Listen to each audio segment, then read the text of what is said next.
Hi, I'm Juliet, and I'm not going to pretend that proofreading your book is an enjoyable thing. It isn't. It's digging around to find the weeds that grew because you got distracted. It's forcing yourself to admit the errors you know you always make. It's slow and tiring, and your mind can shut off. So how can you keep your brain going when you've read your book through so many times you could say some of the sentences out loud without even looking at the text?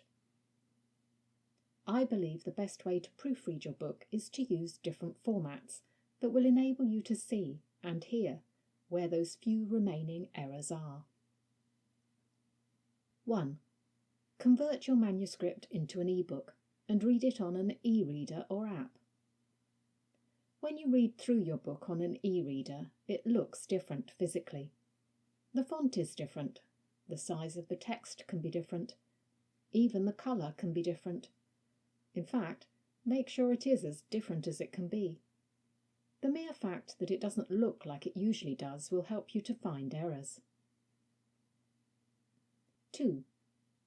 Get your writing software to read your manuscript aloud to you as you follow along on the screen. Both Scrivener and Microsoft Word have the functionality that allows you to do this.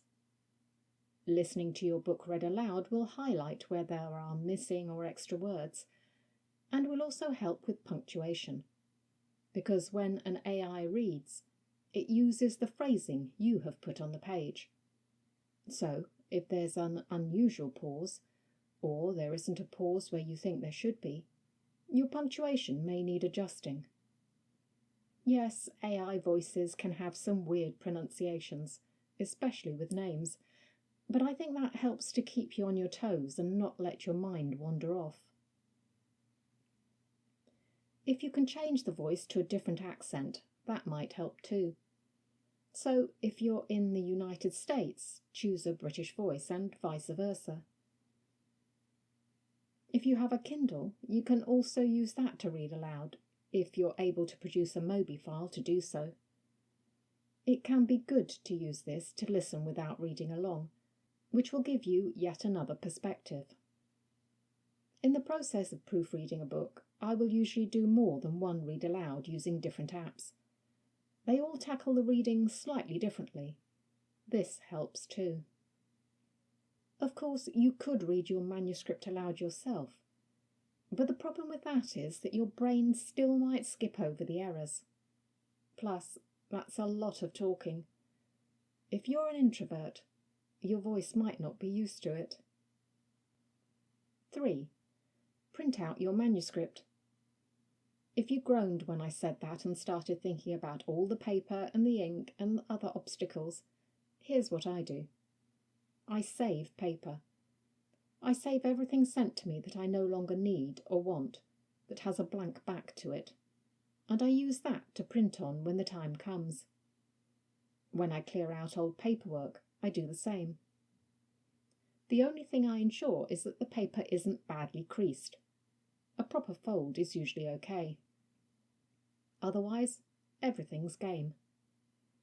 If you don't have enough paper for that, well, there's nothing to stop you using the back of a previous printout. Or how about this? Print half your manuscript, turn the paper over, and print the other half. I also don't print out one manuscript page per piece of paper. I do 2 pages per print page, which cuts it down by half.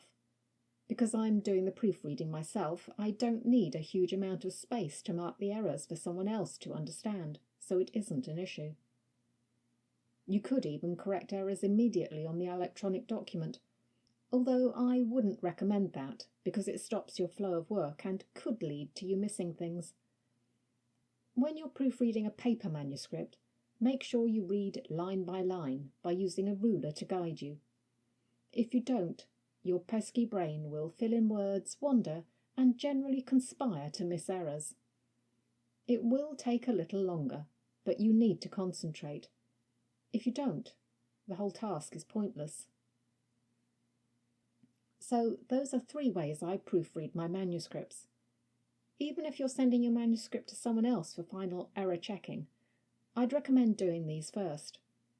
You don't want them to find that silly spelling mistake, do you? And one other thing. I know you probably ignore all those underlined words in Microsoft Word. However, they can be good for picking up spelling mistakes and some punctuation errors. So do give them a scan before finalising your masterpiece.